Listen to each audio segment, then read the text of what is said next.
For one reason or another, some master speakers never entirely overcome stage fright, but it will pay you to spare no pains to conquer it. Daniel Webster failed in his first appearance and had to take his seat without finishing his speech because he was nervous. Gladstone was often troubled by self-consciousness in the beginning of an address. Beecher was always perturbed before talking in public. Blacksmiths sometimes twist a rope tight around the nose of a horse, and by thus inflicting a little pain, they distract his attention from the shoeing process. One way to get air out of a glass is to pour water in it. Be absorbed by your subject. Apply the blacksmith's homely principle when you are speaking. If you feel deeply about your subject, you will be able to think of little else. Concentration is a process of distraction from less important matters. It is too late to think about the cut of your coat when once you are upon the platform, so center your interest on what you are about to say.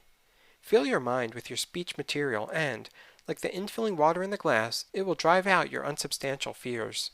Self-consciousness is undue consciousness of self, and, for the purpose of delivery, self is secondary to your subject, not only in the opinion of the audience, but, if you are wise, in your own. To hold any other view is to regard yourself as an exhibit instead of as a messenger with a message worth delivering.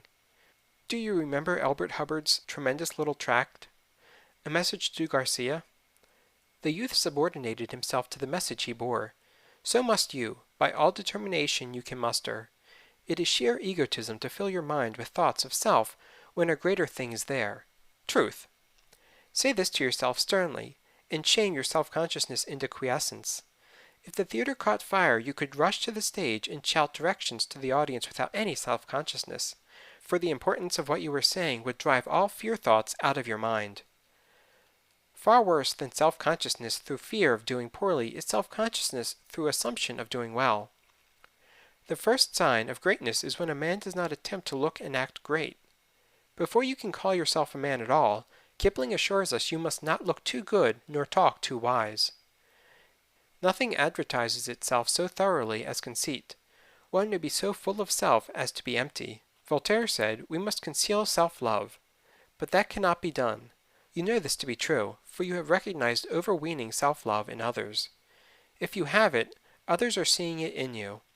There are things in this world bigger than self, and in working for them self will be forgotten, or, what is better, remembered only so as to help us win toward higher things. Have something to say. The trouble with many speakers is that they go before an audience with their minds a blank. It is no wonder that nature, abhorring a vacuum, fills them with the nearest thing handy, which generally